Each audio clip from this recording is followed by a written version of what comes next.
We spoke with Robbie Daymond about his appearance on Critical Role's new Candela Obscura series. Yes! Yes! Yes! The first episode of Candela Obscura is due to hit YouTube this week, providing fans with a first look at Critical Role's new ongoing series and new game system. Well, first look if you didn't watch it on Twitch a couple weeks ago. We here at comicbook.com and the character sheet were among the first to interview the cast of the show. There's just one problem. Due to their incredibly busy schedule, we had to settle for an email interview instead of a video interview. But we've ran into this problem before, and we have figured out the solution. We're just going to read the answers. Producer Pete is going to work his magic, and you're going to get your answers. So, be sure to listen to all the interviews, because we spoke to Laura Bailey and Matt Mercer along with Robbie Daymond. In the meantime, I've put on my finest wide-brimmed hat and will do my best to channel Robbie with these answers. So, our first question was, is there any difference in how you prepare for a horror-themed game like Candela Obscura compared to a fantasy game like D&D? Robbie's answer was, I really enjoyed the prep process for horror because it opens up a whole new set of possibilities for what type of character you create and the relationships that you can build at the table. There are so many fantasy tropes that have been played over and over again that have been turned on their head and remixed and done in so many different ways. If you're trying to create something new and handcrafted and exciting, not just for yourself to play, but for the audience to watch, you really have to work hard to do something that's evocative but original.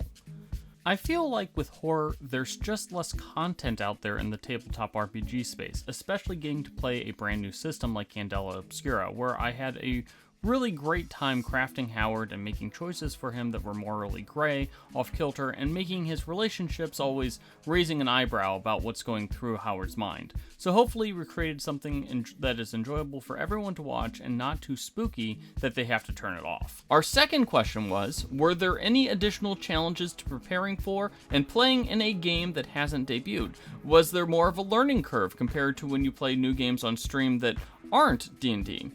Robbie's answer was, for me, the learning curve wasn't that big because I'm new to all of it. Playing with Critical Role back in Exandria Unlimited was my first ever real tabletop RPG experience. I had been invited to do a few one-shots and whatnot, but I had never really bothered to learn the rules.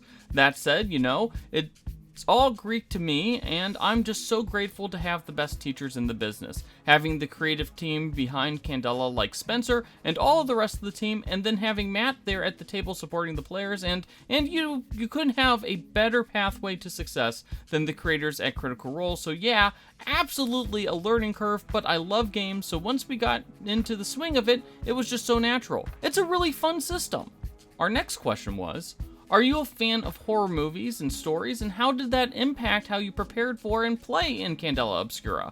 Robbie's answer was, I am indeed a horror movie fan. I can't say that I like the low-budget gore, Fangoria, and like gore-fest streams of consciousness, streams of blood type movies are my favorite, but I do love a good horror film. I've seen so many, I was probably watching horror movies and content well before I should. I remember being a kid and having Dusk Till Dawn come on while I was over at my grandma's house watching Cinemax after everyone went to bed, and it's like, that was one of my first real experiences. And then I got into it. I was huge on all the OG stuff. Poltergeist is one of my favorite films of all time. There's just so many movies that I love, like Evil Dead. I love a little bit of comedy mixed in with it. I love a lot of Peter Jackson's early stuff, like Dead Alive. And I do keep up with all the modern things. I think that Hereditary was one of the scariest movies ever made, and Suspiria is amazing.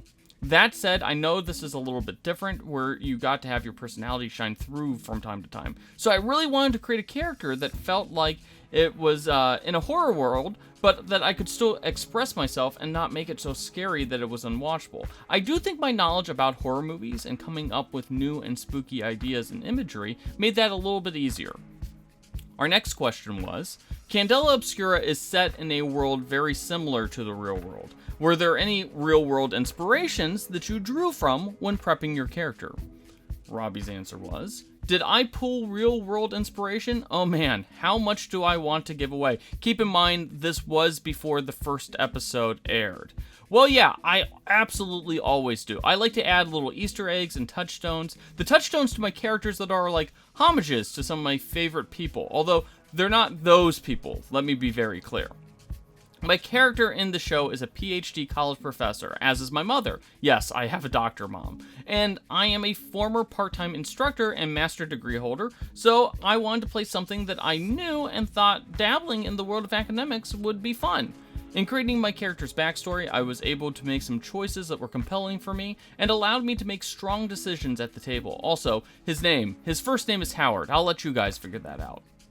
And our last question for Robbie was, what do you hope fans come away with when they watch the first episode of Candela Obscura? Robbie's response was, oh, that's easy. I have but one hope for after the first episode, and that's that the people watching it want to go and play it because I had fun playing it. I think it's a great game if you want to introduce someone into tabletop RPGs, and you can't quite sell them on a 4-year-long campaign.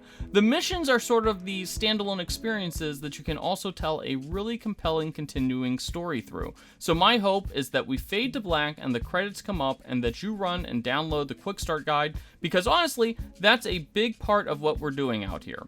One of my favorite things I ever hear as a new player when I go and do conventions or I meet people is that seeing me get into it and play has inspired them to overcome either fears or trepidations about playing tabletop RPGs, and that just warms my heart. And even though we're trying to tear it out of your chest with Candela Obscura, I'd like it to be warm. So, be sure to watch the first episode of Candela Obscura when it hits YouTube this week. Be sure to watch our other Candela Obscura interviews when they hit YouTube this week. And don't forget to hit those like and subscribe buttons.